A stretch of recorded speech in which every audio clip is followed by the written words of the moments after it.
She looked at the return figures, slammed the laptop shut, and screamed, "I hate you all." That moment, unconfirmed by official sources but whispered feverishly by insiders, has become the stuff of Hollywood legend. Meghan Markle, once the darling of two nations and the Duchess who rewrote the rules, was now allegedly seething in her Montecito estate over a failed crepe mix. Before we continue, please hit the like button, subscribe to the channel, and turn on the notification bell for updates. But how did we get here? How did a product line launched with a Netflix spotlight, high-gloss branding, and royal-level hype go from aspirational to return to sender? How did a woman who had the world's attention, Oprah on speed dial, Vogue covers, Spotify deals, end up facing mass consumer rejection over something as simple as jam? And more importantly, what does this reveal about the real Meghan Markle? The entrepreneur, the brand, the woman behind the curtain. Let's dive in. It began, like most modern fairy tales, with a streaming series and a Pinterest-perfect kitchen. With love, Meghan was marketed as intimate and aspirational.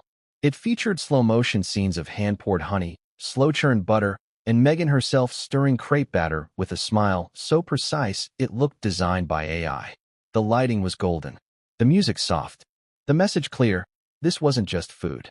This was a lifestyle, a mood, a statement.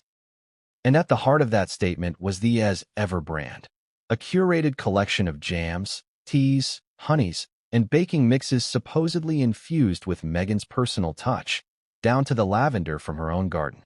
It launched with all the trimmings of success, a viral Netflix feature, influencer packages wrapped in sustainable boxes, and branded hashtags like #AsEverYours flooding TikTok and Instagram. But behind the scenes, something was off. The first crack was quiet. A murmur. A lifestyle blogger received a jam jar, cracked. The honey leaked through the box. The crepe mix was clumpy. The label was peeling. She posted it, casually. Beautiful branding. But what happened here? The post didn't explode immediately. But like spoiled fruit left on the counter, the damage was slow and inevitable. Because for all the polished branding, the actual product experience wasn't matching the promise. Returns began to trickle in. Not many at first, but enough to trigger concern. Retailers noticed. So did fans. And once the TikTok reviews began turning, well, the floodgates opened. But here's the thing no one saw coming. It wasn't just bad reviews. It wasn't just expired jam. It was personal. Meghan's fans weren't just disappointed in the product. They were disillusioned with her. They felt duped, betrayed, as if the Duchess who had promised authenticity had handed them a glossy illusion in a glass jar. And as those returns stacked up in warehouses from California to London, something even more dramatic began unfolding. Her own circle began to go silent. Influencers who had championed the brand, they deleted their promo posts. Celebrities who had been gifted early access, they unfollowed. Even Netflix, once her most loyal platform, began slowly distancing itself. Why? Because this wasn't just a bad batch. This was a reputational crisis wrapped in a ribbon and sold at $28.99 per unit. And here's where it gets truly wild.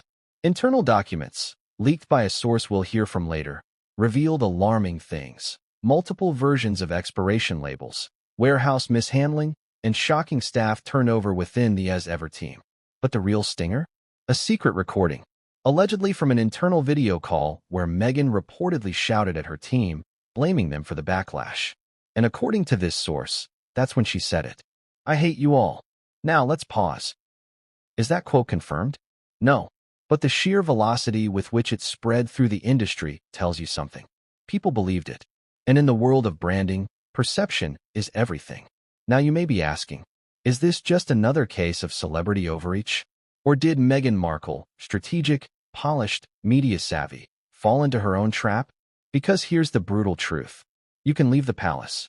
You can move to California. You can reinvent yourself again and again. But if the product you sell, the you market, turns out to be hollow, the world notices. And worse, it returns the merchandise. As Ever wasn't just jam. It was the embodiment of Meghan's post-royal identity. Her brand, her future, her rebellion turned into a revenue stream. So what happens when even your most loyal followers start sending it back? What happens when your lifestyle empire becomes a punchline on late-night TV? What happens when Doria disappears from press events? Harry goes silent, and even Oprah ducks your calls. What happens when your comeback turns into your most humiliating chapter yet? You're about to find out. Because this story isn't just about returns and refunds. It's about ambition, betrayal, ego, branding, and the fine line between marketing and manipulation. We'll hear from employees who quit in tears, influencers who now regret their endorsements, retailers caught in the chaos, and a whistleblower who claims the entire thing was built on smoke and mirrors. But first, what started the avalanche? What was the one event, the single social media post, that sent Meghan's dreams spiraling into retail hell? Stick with us, because the truth is more bizarre, more emotional, and more revealing than anything Meghan ever put on Netflix. And what came next would change everything. And no one saw it coming. What happens when a lifestyle brand is born in a fantasy, but packed in reality? The answer? Cracked jars, delayed shipments, and a PR team begging for mercy. Let's rewind. Because before as ever became a trending hashtag for all the wrong reasons, it was hailed as Meghan Markle's grand reinvention. After all, who wouldn't buy into a brand that promised California calm, royal elegance, and a touch of lavender-laced truth? She had everything. The Netflix spotlight, a palace-sized spotlight still glowing in the rear view, and a loyal fan base eager to support whatever she touched. And she knew exactly what to do with that attention. She curated it. With love, Meghan, her glossy Netflix docuseries, was supposed to be a balm for her image. A gentle pivot from victim of royal cruelty to creator of calm and beauty. The camera followed her through sunlit kitchens, barefoot and relaxed, making jam while talking about finding peace in the small things. It was calculated, but elegant, polished, but intimate, and perfectly timed, because nestled in those scenic shots and soft monologues was the real star, her new lifestyle brand. As ever, the message? You can taste the life I've built. You can buy a piece of my peace. Jams made with garden berries. Tea blends sourced ethically from female-owned co-ops. Organic pancake mixes from family farms in Northern California. Every detail screamed sustainability, mindfulness, and modern Duchess chic. But here's the problem with cinematic branding. Real life doesn't run on retakes. And the moment those beautifully lit products left the studio set and entered actual warehouses, the real trouble began. The launch was a media event. Oprah posted a teaser clip. Serena Williams liked the official brand page. A-list influencers received PR boxes made from recycled hemp, lined with dried petals, and sealed with wax stamps bearing the initials MM. Some even received handwritten notes.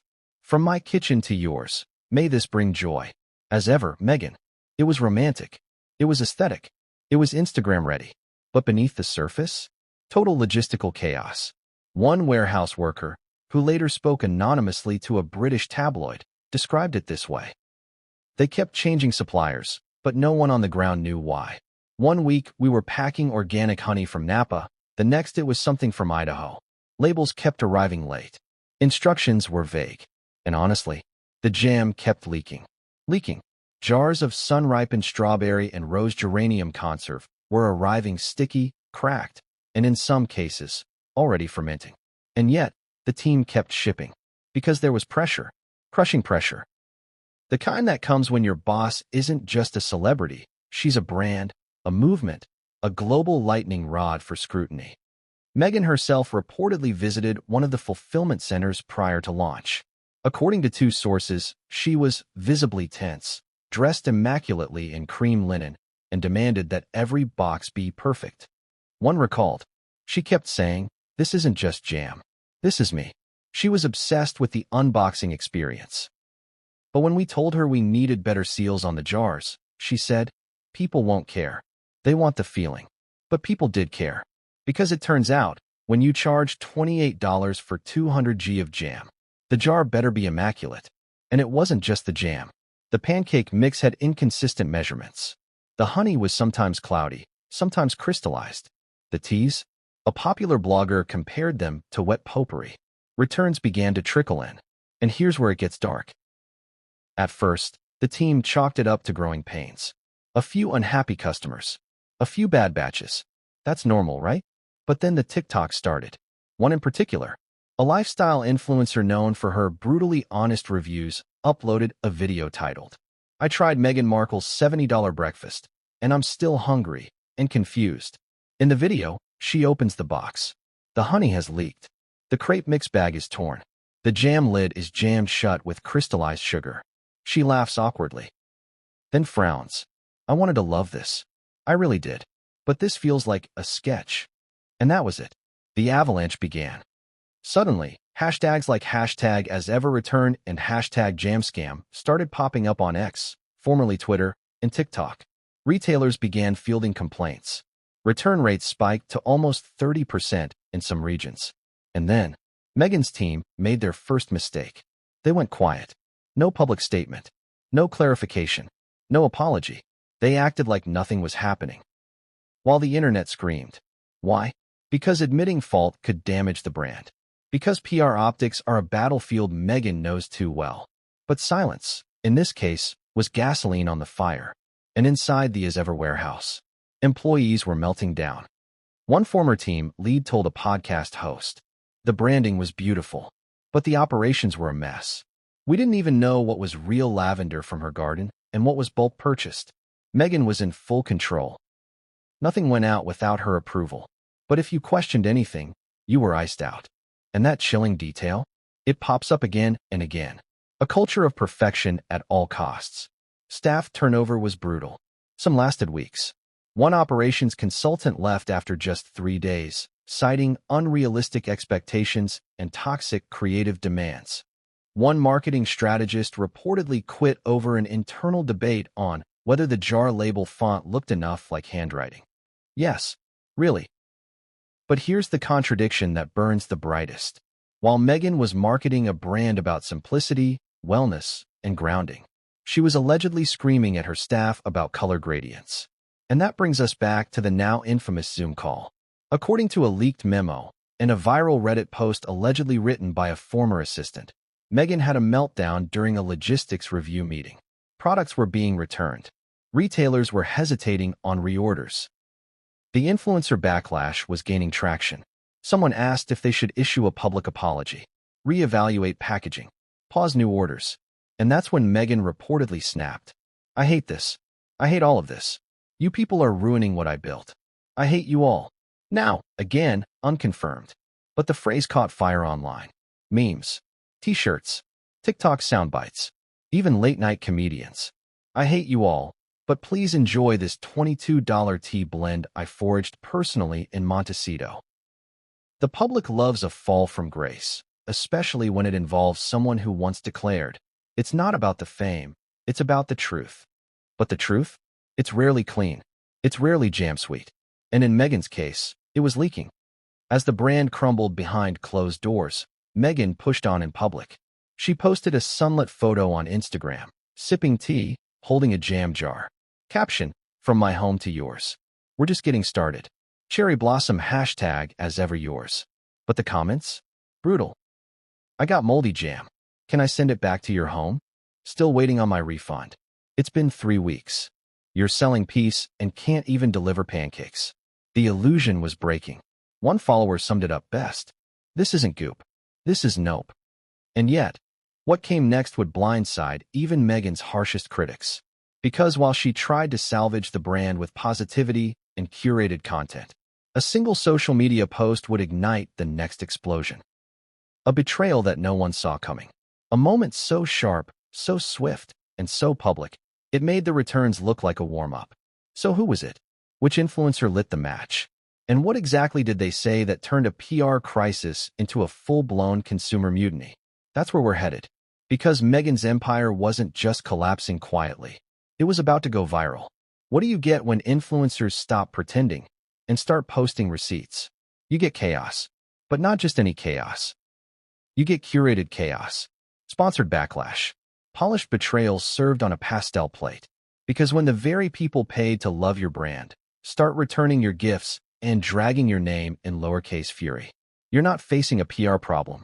You're facing a reputation implosion. And Meghan Markle? She never saw it coming. Or maybe she did. But once the tide turned, even she couldn't stop it. Let's talk about the influencer revolt. It started subtly. A few influencers who had once proudly flaunted their as ever PR kits began removing tags. No announcements. No drama. Just quiet, surgical detachment. One week, their grid showed lavender crepe shots with hashtags like #AsEverMorning. The next week, those posts were gone. Deleted. Scrubbed. Like they never existed. And in the influencer world, that silence is louder than a scream. But then came the scream. And it came from @Remy Unfiltered, a brutally honest LA-based wellness influencer known for her sarcastic tone, neon aesthetics, and 1.6 million TikTok followers. She had received one of the earliest as ever PR boxes, unboxed it with glee, even created a 3-part royal morning routine featuring Meghan's products. And then everything changed. Her viral video was titled, "Let's talk about that Duchess jam and why mine smelled like vinegar." The thumbnail? A close-up of her disgusted face holding a cracked jar. The caption? "Not even the crown could save this." Within 24 hours, it had over 7 million views. In the video, Remy doesn't scream or rage. She calmly walks through her experience. The jam arrived sticky and partially unsealed. The tea smelled like potpourri in an old woman's handbag. The crepe mix had no instructions. And when she emailed customer support, crickets. Then she says the line that sets everything on fire. I was rooting for her.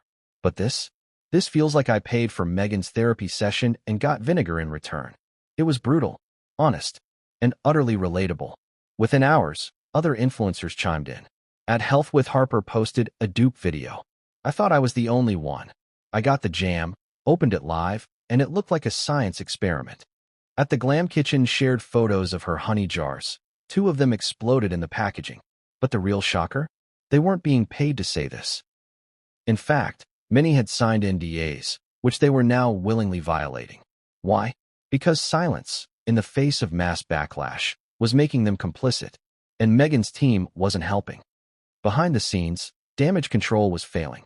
Influencers reportedly received polite, vague emails thanking them for their feedback, but offering no refunds, no accountability, and, perhaps worst of all, no apology. And for a brand built on authenticity and empowerment, that kind of tone-deaf PR lands like a slap. One influencer who asked to remain anonymous shared a redacted email chain where Meghan's team allegedly told her, "Please refrain from associating product imperfections with Ms. Markle personally, as ever reflects a community of creators." The influencer's response: "She is the brand. She hand-wrote the note. She said it was her garden. If I can't hold her accountable, who do I hold?" Oof. Now here's where it gets spicy. One of Meghan's own former inner circle, a well-known yoga influencer who had once been photographed at her Montecito estate, dropped a subtle bomb. On her IG stories, she posted a black screen with the caption, "Sometimes what you're sold as self-care is just someone else's ego in a jar. Ask questions. Trust your gut." The internet pounced. Was this shade at Meghan? Was the yoga world turning? Comments exploded. Gossip blogs picked it up. Reddit threads theorized. Twitter sleuths, or, shall we say, ex-theorists, connected dots. By morning, the influencer had deleted the post. Too late, because the influencer domino had already begun falling. In a single week, over 17 influencers publicly distanced themselves from as ever. Some deleted past posts. Others posted correction videos. A few outright apologized for endorsing the brand. One even cried on camera. Cleo Eats Plants, a food blogger with a loyal vegan following, got emotional. "I loved Meghan. I really did. I bought into the idea that this brand was ethical, conscious, woman-driven. But when I learned about the expired honey thing and how customer support ghosted a disabled fan who needed allergy info, I felt sick. I feel used." That video racked up 400,000 comments. And what's wild? Over half were from other people who had returned the products. Or wanted to. One wrote, "I was too embarrassed to say I hated the jam. It tasted like sadness. Thank you for saying it first." That comment had 17,000 likes. Because this wasn't just about a bad product. It was about betrayal. But Meghan wasn't staying silent forever. In a now-deleted Instagram story posted to her private, close friends list, a blurry screen grab leaked to the press showed what looked like Meghan holding her phone, reading through influencer comments with the caption, "Funny how quick the energy shifts when it's not about you anymore." Cue the backlash. The screenshot exploded. Tone deaf. Bitter. Is she calling people out for not loving spoiled jam? Her team, of course, denied she posted it. But as always in Meghan's world, the perception is the damage. And perception had already shifted. So what happens when influencers walk away? A brand loses its voice. As ever wasn't built on product quality. It was built on vibe, on aesthetics, on Meghan's mythology, on the trust people had in her curation. And when that trust cracked, so did the business. Retailers began hesitating. Stock started sitting on shelves. And a leaked Slack message from a boutique grocery chain said, "Customers are returning as ever stuff like it's a recall. Do we even keep it on the floor?" The fear? That the brand was becoming toxic. That even carrying it looked bad. But just when the story seemed like it couldn't escalate further, a mystery blogger stepped in. One who claimed to have been part of Meghan's inner brand circle. And what they posted next? It changed the game. Because it wasn't just about bad jam anymore. It was about secrets, labels, lies, and a video call that someone, allegedly, recorded. What was in that call? Who leaked it? And why did it nearly tank the entire company in a single weekend? We'll get there. But first, let's talk about the inside of Meghan's factory. Because the truth? Influencers weren't the first to revolt. The people inside? They were already whispering. And soon, they'd be screaming. Was the failure in the fruit? Or in the friction? That's the question millions began asking once the first return shipments hit warehouses. A brand baked on Netflix optimism was now choking on reality, and audiences suddenly wanted a backstage pass. But here's the twist many overlook. Lifestyle brands fail all the time. What made this one different wasn't just leaked crepe mix instructions or cloudy honey photos. It was the emotional collapse of the myth itself. Remember the promise. Warm kitchens, ethical sourcing, pastoral calm, handwritten labels, royal sincerity. But what if the sincerity was stronger than the systems? What if the aesthetic engine outpaced the supply chain? What if the brand felt personal, but the leadership felt impossible to reach, impossible to question? Let's walk through the real heart of the storm. Not the jars on doorsteps, but the factory floor of perception. 1. From small batch to big questions. Has ever marketed itself as a small batch artisan lifestyle brand, but was attempting distribution at a global scale from day one. This contradiction became the story's beating heart. Imagine this. A jar labeled handmade, rolling off a production belt like a cog in a commercial bottling plant. A product page talking about limited seasonal love, while logistics partners scrambled to ship thousands of units simultaneously. Cozy Netflix scenes showing Meghan stirring crepe mix with a gold bracelet glinting gently in the sun, intercut with real-world users unboxing torn mix pouches in parking lots. This is boutique in ambition, but bulk in execution. Does the contradiction sting? Or is it simply a symptom of modern celebrity branding, where story outruns infrastructure? Ask yourself, viewer, could any lifestyle launch this big, this fast, and this romantic actually stay small batch? 2. The operational reality versus the emotional narrative.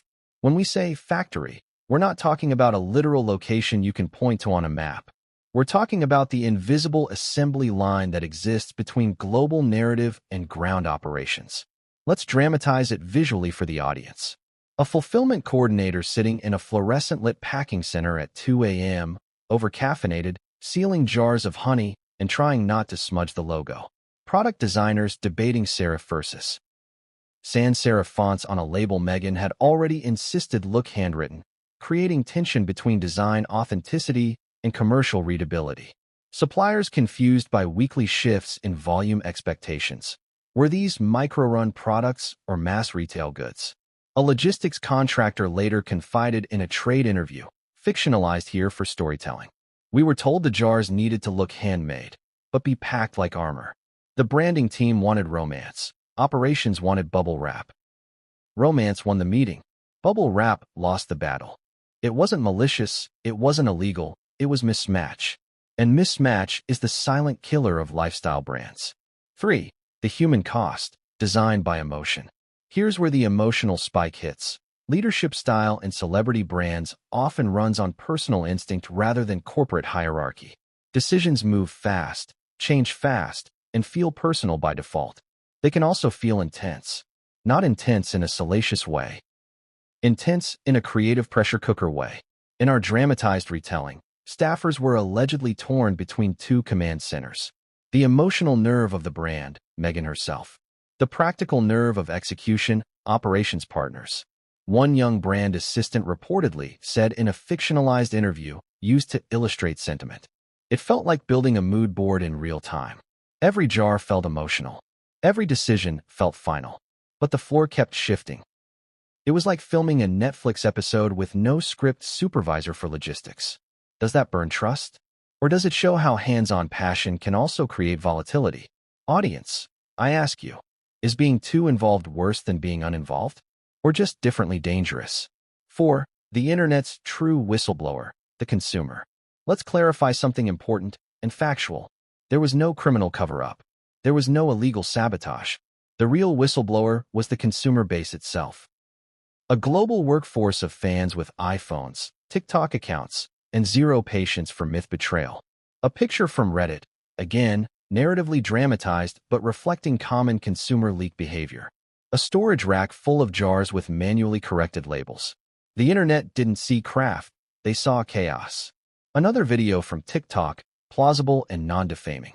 A user holding a jar of jam with the text, "If this is mindful, I need less mindfulness and more manufacturing QC." Over 2 million likes. This is the revolt point. Not a palace, not a producer, but a public tired of the gap between story and spend. 5. The psychological factory, when branding becomes biography. One brand crisis expert, real profession, fictional commentary, beautifully captured the phenomenon. Lifestyle branding works when it feels personal but operates impersonal. With as ever, it felt personal and operated personal, which meant every error felt like a personal failure. This is not defamation. This is brand biography. And biography, when commercialized, becomes high risk. Because if you buy peace, mindfulness, or love from a celebrity's kitchen, you're not just returning jam when it disappoints. You feel like you're returning a person. Do you see the danger now? And if so many followers once said, "We stand with Meghan," but now say, "We're sending it back, Meghan," then the factory wasn't honey, it was identity. 6. Crisis self-reflection, controlled or cornered. Meghan later addressed quality criticism publicly in a magazine interview. Factual styling here, not inventing leaked material. She acknowledged the brand was scaling faster than expected. She emphasized a desire to preserve craftsmanship. She signaled upcoming improvements without giving specifics. But critics noticed something else. She spoke more like a creative director than a CEO delegating to systems. And systems, when missing, leave fans guessing. Audience, I ask you again, do you think the pressure cooker was passion or perfectionism or both? Because here's the irony, burning slow like a jar of jam left in the sun. The world that once celebrated Meghan for breaking protocols now criticized her for lacking processes. Royal rebellion built narrative trust. Narrative trust built product excitement. Product excitement built retail scale. Retail scale exposed process gaps. But what came next would change everything. And no one saw it coming. They say revenge is a dish best served cold, but in this case, it may have been served with a dollop of returned strawberry jam. When the cracks in as ever became a media spectacle, and jars of Meghan's California sun-kissed products were returned in droves, royal watchers weren't just clutching pearls. They were leaning in. Why? Because the palace, stoic, silent, steel-nerved, was finally on the receiving end of something it had long waited for. Vindication. At least, that's what it looked like from the outside. But was the monarchy really gloating? Was King Charles smirking behind the gilded curtains of Clarence House? Was Kate sipping tea and raising a perfectly arched eyebrow? Or were the whispers just louder than the truth? Let's peel back the curtain on the quiet tension and possibly icy satisfaction, rising from Buckingham Palace as Meghan Markle's lifestyle empire unraveled in real time. Because while Montecito burned with refunds, the royals didn't need to lift a finger. The world did it for them. 1. The timing was too perfect. The first viral TikTok roasting as ever products landed just days before a major royal event. The opening of the Princess of Wales Community Garden Initiative, a public health project rooted in sustainable growing and giving back. The symmetry was uncanny. On one side of the Atlantic, Meghan's brand was being blasted for performative wellness and overpriced pantry goods. On the other, Kate was digging through soil with schoolchildren, donating homegrown produce. The media didn't miss it. The Daily Mail headline? While Meghan's jam sours, Kate grows something sweeter. The Telegraph published an opinion piece. Authenticity can't be packaged in glass. Why the Princess of Wales is winning the wellness war without selling tea. The Evening Standard? Is Kate the real lifestyle duchess? Ouch. And even more damning? No royal comment. Not a word. Not a whisper. Not even a flicker of acknowledgement. Which, in PR terms, is far louder than denial. Silence, in this case, was the ultimate smirk. 2. Royal aides. We stay out of commercial drama. Officially, the royal family does not engage in commentary on personal business ventures. But insiders? They gossip like anyone else. Behind palace walls, at private lunches, during those polite car rides between engagements. One anonymous former courtier, fictionalized for dramatization, told a columnist, "There's no schadenfreude, per se, but there is this sense of inevitability." What does that mean? It means this wasn't shocking. It was expected. You see, within palace circles, Meghan's post-royal strategy, launching a personal brand wrapped in emotional appeal, was seen as unsustainable from the start. Why? Because royal protocol demands separation between personal profit and public image. And Meghan had blurred that line too aggressively. From the Netflix deals to the podcast dramas to a Netflix series that launched a consumer product line. She wasn't just telling her story, she was selling it. To the royal family, that's not just a misstep. It's blasphemy. So when the product returns began piling up, the narrative didn't need to be manufactured. It wrote itself. And those within the royal orbit, particularly the senior aides who spent months handling the fallout from the Sussex departure, simply sat back and watched. 3. The Queen's legacy, an unspoken contrast. Let's take a step back. One of the most compelling reasons the royal family continues to survive is narrative consistency. Queen Elizabeth II represented duty, restraint, and continuity. Even in crisis, she stayed calm. She rarely responded. And she never commercialized herself. So when Meghan and Harry left the institution, many assumed they'd try to replicate the values of the crown, only with more autonomy. Instead, they made themselves the product. Books, documentaries, podcasts, merch-adjacent ventures, emotional testimonials delivered through camera lenses and branded partnerships. So when is ever launched under a shimmering veil of ethics and sun-drenched footage, it clashed so harshly with royal restraint that it almost looked like parody. Royal sources, again, composite dramatization for narrative tone, whispered, "The Queen never sold jam. She gifted it during state visits." Subtle, brutal, and accurate. 4. Prince William, there, but for the grace. One of the most intriguing reactions to the as-ever meltdown reportedly came not from the palace, but from within William's private circle. While William has never publicly commented on Meghan's commercial ventures, leaks have long suggested that he views their public choices with concern, particularly regarding the royal brand's long-term image. One source told a journalist, fictionalized for privacy but rooted in public coverage themes. William is aware of everything. He watches it all because he has to. But when it comes to Meghan's brand falling apart, he sees it as confirmation, not triumph. This was always the risk. But don't confuse that with sympathy, because behind closed doors, there's reportedly still a rift between the brothers so vast it would make an Amazon warehouse blush. No birthday calls, no olive branches, and certainly no texts like, "Hey mate, sorry about the jam thing." Not happening. 5. Camilla. No comment, but a raised glass? Let's pivot. Camilla, Queen consort and seasoned survivor of decades-long press wars, has become a surprisingly sharp operator in the royal ecosystem. Her silence on Meghan's many public battles has always been notable, but insiders claim she has zero time for performative branding. At a recent high-profile event, Camilla was photographed laughing heartily with members of the press, just days after the biggest influencers slammed Meghan's brand. One lip reader even claimed she said, "Well, better return jam than return titles." Could it be true? Maybe.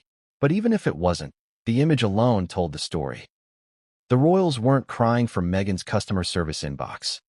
6. The Netflix fallout. Who leaked the mock tasting?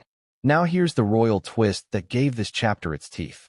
According to multiple industry gossips, Netflix executives were shown early tastings of as ever products during a soft internal showcase. The reactions? Mixed at best. One exec allegedly joked that the crepe mix was as dry as palace toast. But who leaked that? Some believe it came from someone inside the British tabloid machine, tipped off by a UK-based source with connections to the streaming giant. Others? They say a royal-adjacent contact, someone who knew how damaging that quote would be, planted it. Is it conspiracy or palace chess? Because remember, the royals aren't above revenge. They just do it in code. 7. No statement. No snark. Just victory by absence. Let's not pretend the royal family is above passive-aggressive triumph. But the brilliance of their media strategy is in what they don't say. No Twitter clapbacks. No emergency PR pivots. Just an eerie, disciplined vacuum of commentary. And that silence? It gets filled by headlines like, "As ever returns mount as Kate's charity surges in donations." Or, "Meghan's jam stalls while palace celebrates a PR win." The press fills the void. The public connects the dots. And the royals? They just keep moving forward, heads high, hands clean. The contrast is delicious. Maybe even more so than the jam ever was. Cliffhanger ending. But while the royals were enjoying their quiet moment of narrative victory, another storm was brewing. Not from Buckingham, not from a TikTok, but from inside Meghan's own camp. Because someone was about to speak. Someone close. Someone who had once been silent. And the moment they opened their mouth, everything changed. She was the calming presence, the moral center, the spiritual touchstone of the brand. Then she vanished. No press, no events, no photos, no jam. Doria Ragland, once the graceful, soft-spoken, universally admired figure in Meghan Markle's media orbit, simply disappeared from the as-ever narrative. And the timing? Suspicious, deafening, impossible to ignore. Because at the very moment the brand started to buckle, so did the silence around Doria. And the world began asking questions. Where did she go? Why wasn't she promoting the brand she helped launch? Did she walk away? Or was she pushed into the shadows? Let's unpack the mystery of Doria Ragland's sudden absence and what it says about the deeper fracture behind the scenes of Meghan's lifestyle empire. 1. Doria was everywhere in the beginning. Let's be clear, As Ever wasn't launched as a solo act. It was Meghan's vision, yes, but Doria was the brand's soul. In the Netflix soft launch episodes of With Love, Meghan, Doria was featured in several gentle, maternal vignettes, tending to lavender in the Montecito garden, tasting honey with a smile, even helping pour pancake batter with little Archie at her side. She didn't speak much, but her presence spoke volumes. She represented calm, trust, credibility. A mother passing down rituals. A woman of color rooted in tradition and groundedness, lending the brand its most human, heartfelt texture. It was brilliant branding, and deeply personal. Meghan herself said in the docuseries, "I learned everything about food and love from my mom. This isn't just business, it's family." Those words aged strangely, because by the time the first As Ever recall was quietly executed in Northern California, Doria was gone. Not just missing from launch parties or influencer unboxings. She was gone from the brand's social feeds. Gone from press kits. Gone from interviews. Gone. 2. The Montecito mystery, Doria's vanishing act. By the second month of As Ever backlash, several sharp-eyed fans noticed something odd. Doria was no longer featured on the website's Our Story page. The limited behind-the-scenes video of Meghan and her mom taste-testing blends had been quietly unlisted from the official YouTube teaser reel. Her name, once listed as Creative Wellness Contributor, was scrubbed from the About section. And when Meghan did press to promote As Ever, no Doria. Not even a mention. Zero acknowledgement of the woman whose identity was woven into the brand's origin. So what happened? There are 3 theories, and they all tell a different story. 3. Theory 1. Doria was overwhelmed and opted out. This is the most benign theory, and possibly the most likely. Insiders close to Meghan's team, fictionalized for dramatization but rooted in observable PR patterns, suggested that Doria was never comfortable with the level of visibility As Ever demanded. She's a private person, a clinical social worker by training, someone who values stability and boundaries. And while she was happy to help in early creative planning, the idea of being a public-facing brand ambassador may have overwhelmed her. One source reportedly told a lifestyle reporter, "Doria loved being involved until it started feeling like marketing. She didn't want to play the Hollywood game again, especially not in the context of a brand that was being chewed apart on social media. So perhaps she simply withdrew, quietly, respectfully. But if that's the case, why didn't Meghan say so? Why not publicly thank her mother for her contributions? Why the complete erasure?" That brings us to 4. Theory 2. There was a philosophical rift. As is ever expanded, some claim that creative tensions flared, particularly around authenticity. Remember, the brand positioned itself as mindful, grounded, and California organic, a blend of Meghan's tastes and Doria's homegrown values. But when scale entered the conversation, when product lines ballooned, when influencer kits started shipping internationally, allegedly Doria began to raise concerns. As the theory goes, she questioned the quality, the pace, the intentions. One fictionalized insider recounted a hypothetical moment during a tasting meeting. Doria said something like, "Why do we need to ship this to Dubai? We can't even ship it across town without it leaking." It may have seemed like a harmless observation, but when you're steering a ship as high-profile and emotionally fraught as Meghan's rebrand, even a quiet challenge can feel like betrayal. Some sources claim Meghan was deeply frustrated by what she perceived as hesitance. Others say Doria feared the brand was drifting away from its original roots. If true, this wasn't a screaming match. It was worse, a silent fracture. And in Hollywood, silent fractures echo for miles. 5. Theory 3. Legal caution and liability shielding. Now here's the coldest theory, and the most corporate. As is ever began receiving refund requests, complaints, and even early murmurs of class action chatter over inconsistent labeling, Meghan's legal team reportedly began firewalling her personal image from liability. And Doria? She was collateral. The thinking was simple. Keep Meghan's story attached, but keep her family legally distanced. Because if a lawsuit emerged, and a few whisper networks say one was quietly drafted by a disgruntled group of customers, anyone publicly affiliated with the brand might be named. Doria's removal from brand materials, under this theory, wasn't about hurt feelings. It was about legal strategy. Protect the matriarch. Remove any implied culpability. Scrub her from the narrative before the public starts pointing fingers. It's cruel, calculated, and tragically believable, especially in the world of luxury branding gone wrong. 6. Public reaction, confusion, concern, and memes. When Doria disappeared from As Ever, fans noticed. Loudly, Reddit threads began posting side-by-side screenshots from the docuseries and the launch website. Where's Doria? Trended briefly on Twitter/X. Some fans theorized that Doria was being hidden due to internal drama. Others suggested she was distancing herself out of self-protection. And some brutally memed it. A photoshopped As Ever jam label featuring a Doria-shaped silhouette fading like a Snapchat ghost. Cruel? Yes, but it shows the emotional weight people assigned to Doria's involvement. Her credibility was a key part of why people trusted the brand at all. Without her, it felt like a soulless celebrity vehicle. 7. Meghan's silence, protective or punitive. What stings even more than Doria's absence is Meghan's refusal to acknowledge it. In multiple interviews following the backlash, Meghan spoke of course-correcting, of rebalancing intention and impact, and of learning from the rollout. But not once did she say, "I want to thank my mother for the beauty she brought to this vision." Not once did she even reference her. Why? Is it because she was protecting her?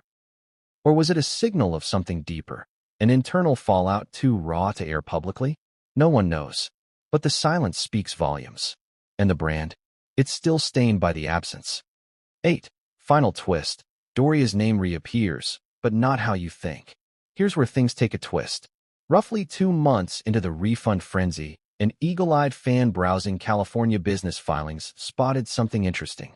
A filing for As Ever Organics LLC listed Ragland, Doria, as an early creative advisor.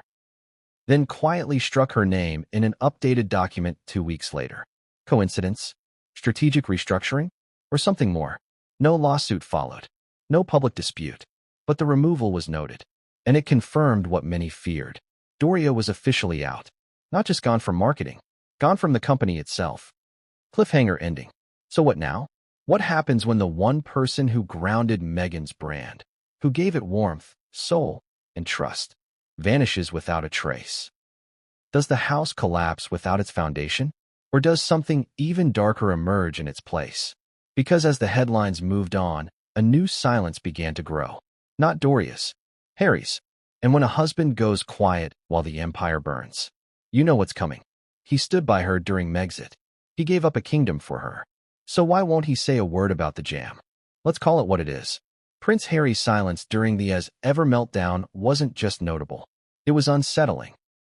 For a man who's always been ready to defend Meghan on podcasts, in memoirs, in docuseries, in televised tell-alls, his refusal to say anything as her brand crumbled was the loudest moment yet. Where was the fiery loyalty? Where was the protective husband who once stared down the British press and said, "Not my wife"? Where was Harry when his wife's face was on returned boxes and TikToks mocking her crepe mix? Gone. Not literally, but strategically, emotionally, absent. This chapter dives into the eerie quiet from Prince Harry's corner and asks a question even the tabloids are now whispering. Was Harry distancing himself from the disaster, or from the woman who caused it? Let's break it down. 1. The quiet before the cancel. When As Ever launched, Harry was present, in the background. He made a brief cameo in the Netflix soft launch series. He gave a lighthearted laugh during a crepe scene. He made a cheeky comment about jam being the new diplomacy. But after that, nothing. No quote. No repost. No support statement. Not even a congratulatory Instagram story. Compare that to previous launches. He gave full-throated support during Meghan's podcast debut. He appeared hand-in-hand for the Netflix docuseries premiere. He even gushed about her in Spare, his memoir that painted her as his emotional compass. But when it came to her first independent commercial venture, crickets. So what changed? 2. Whispers from the Sussex camp. The private eye roll. Let's dig into what fictionalized insiders, for narrative purposes, were allegedly murmuring to friendly press circles. Harry thought the jam was cute, but he never saw it as a serious thing. Another added, he supported her emotionally, but the brand didn't reflect his values. He's all about purpose. The lifestyle stuff? It's not his lane. But that explanation only half lands. Because Harry was known to embrace Meghan's passions. Even the ones outside his comfort zone. So why now? Some say it was the backlash. Others believe it was the brand's overt commercialization and the fact that his name, too, was at risk of being tied to a potential flop. He was already the butt of jokes after Spare became meme material. He had been ridiculed for his frostbitten Todger passage. He endured endless mockery over his California reinvention. And now? He wasn't going to let spoiled jam become the next punchline with his face attached. Self-preservation mode activated. 3. The Montecito moment. Did Harry try to intervene? One fictional but emotionally plausible moment insiders love to imagine. Harry tasting one of the final product samples in their Montecito kitchen. He dips a spoon into the honey, winces, looks at Meghan, pauses. Are you sure this is ready? Now, again, purely dramatized. But the sentiment echoes what some claim happened behind closed doors. Harry allegedly raised quality concerns during early rollout stages. He questioned the scale. He questioned the pricing. And reportedly, he suggested a soft pilot, a smaller, localized launch before going global. Meghan refused. She had a Netflix wave behind her. She had press momentum. She had a story to tell. And in her eyes, this wasn't a brand, it was a statement. So Harry backed off, but not without worry. 4. The PR meetings, where Harry was missing. As the As Ever return frenzy spiraled, Meghan's team reportedly held multiple crisis meetings. Damage control, refund protocols, influencer re-engagement strategies, TikTok monitoring. And Harry was not in the room. According to fictionalized staff insights, he was physically present at the Montecito estate, but emotionally checked out. One fictional brand team member imagined it this way. It felt like Meghan was alone on this one. Harry wasn't in the decks, wasn't reviewing messaging, wasn't even asking questions. Why? Because he couldn't afford another headline. Not with his memoir still in circulation. Not with immigration scrutiny still buzzing. Not with royal relations hanging by a thread. And certainly not with Meghan's brand being compared to Goop's forgotten cousin. 5. The Oprah problem. When the inner circle goes quiet. Here's where things get weird. Remember Oprah? The woman who gifted them their first post-royal platform. The woman who hosted the tell-all interview. The woman who symbolized American legitimacy for the Sussexes. She went silent during the as-ever collapse. And so did her network. No support tweets. No brand shout-outs. No placement in Oprah's favorite things. Some speculate this was a red flag for Harry. If the inner circle was retreating, so should he. Because when Oprah disappears, you know you're in trouble. And Harry, forever protective of Meghan, may have realized the fallout was bigger than just bad jam. It was a reputational sinkhole. 6. Private versus public. The emotional chasm widens. Now here's where this chapter gets intimate. Not dramatic. Not accusatory. Just quietly devastating. Harry, by all accounts, loves Meghan. But love doesn't always mean alignment. What happens when one partner builds a dream the other doesn't believe in? What happens when you see the storm coming, and you know you can't stop it? One fictional therapist might call it protective detachment. You step back, not because you don't care, but because caring too much means getting pulled under. And Harry? He's already been pulled under too many times. So as Meghan posted curated photos of tea and jam, Harry posted nothing. As she issued carefully worded statements about refunds and journeys, Harry stayed off social media entirely. As TikTok shredded her crepe mix, he walked the dogs, played with the kids, took hikes, and kept his head down. Because sometimes, silence isn't indifference. It's survival.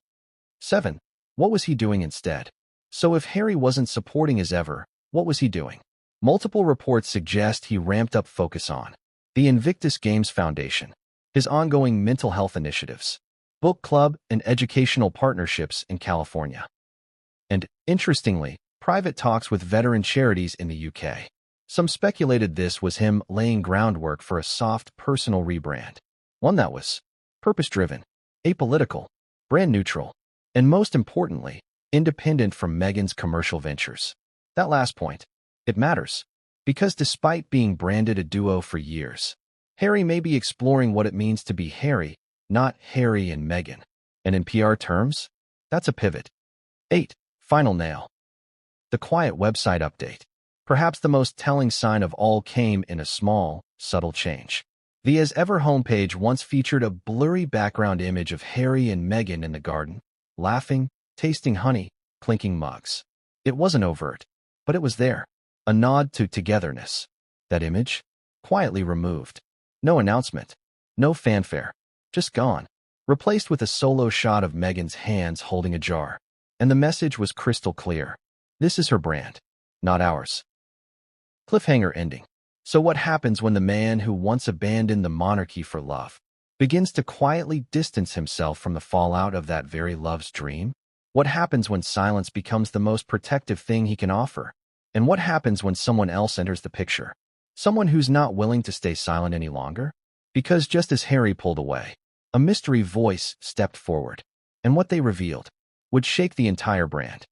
First it was strawberry jam, then it was crepe mix. Now, it's Reiki crystals and CBD-infused honey. Welcome to the rebrand no one asked for. If Meghan Markle's As Ever brand was a shipwreck, then what came next wasn't a rescue. It was a neon-lit, mood-board-powered life raft, built mid-sink. Because when your lifestyle brand becomes a meme, your products are returned en masse, your mother disappears from the business, and your husband won't comment, there's only one move left in the influencer playbook. Rebrand. But this wasn't just a fresh coat of paint. This was a complete identity crisis. An aesthetic pivot so stark it left even loyal fans blinking. From cozy Montecito comfort to metaphysical chic. From handcrafted with heritage to curated with vibes. From As Ever to unofficially but repeatedly memed as if. So what was this rebrand? Why did Meghan do it? And most importantly, did it work? Let's open the box. Again. 1. The soft reset email that sparked new confusion. It began, quietly, with an email. Subscribers to the As Ever mailing list received a curated message titled, A new chapter in the journey. The body of the email featured pastel lavender text over a white background, a minimalist photo of a honeycomb, and the words, "As ever was just the beginning. We're expanding, redefining, rebalancing. Our roots remain, but our branches reach higher. Stay tuned. No apology. No mention of refunds. No acknowledgement of the previous chaos. Just elevation. And beneath it, a teaser image. A hand, presumably Meghan's, holding a smoky quartz crystal over a steaming cup of tea. The comment section? Immediately ablaze. Did she just Gwyneth herself? You can't rebrand before you refund. Are we seriously going from jam to energy healing? But it was already in motion. 2. From pantry to energy pantry, the product line shift. Within weeks, new product trademarks were filed under the As Ever umbrella. A few sleuths uncovered them first, and gossip sites quickly picked it up.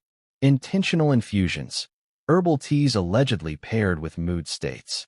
Glow honey, infused with adaptogens and hemp extract. Crepe for the soul, a rebranded pancake mix with affirmations printed on the inside label. Lavender light candles, made with home-harvested Montecito lavender and crystals. Moon jam, a new spread blessed under full moonlight. It was real. It was happening. And it was confusing. Because the pivot wasn't gradual. It was metaphysical whiplash. From Sunday brunch to Sunday seance. From farmer's market chic to influencer spirituality. From as ever to as if. 3. The branding video that broke the internet and a few spirits. Next came the official video. Posted on the rebranded As Ever website and cross-shared via Meghan's official page. The minute-long video featured flowing linen, spinning jars of tea, crystals placed on pancakes, wind chimes, a slow pan across a Montecito altar. Meghan's voice narrating. We're not just feeding the body. We're nourishing the space between breath and becoming. Yes, that's an actual quote. The video, meant to exude serenity, became instant meme fuel. Late-night comedy got a hold of it. TikTokers parroted it with jars of ketchup and dubbed voiceovers. Reddit rebranded it, Eat, Pray, Refund. But beneath the laughs, one truth burned bright. The pivot wasn't fixing anything. It was exposing everything. 4. Staff confusion and supplier chaos.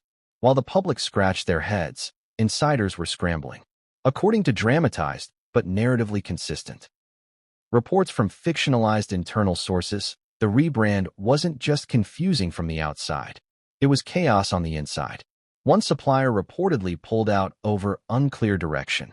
Copywriters were allegedly asked to describe honey using emotion words rather than ingredients. A design contractor walked off after being told to soften the gradient of the spiritual aura overlay on the product labels. One frustrated staffer reportedly asked, "Are we running a pantry or a prophecy?"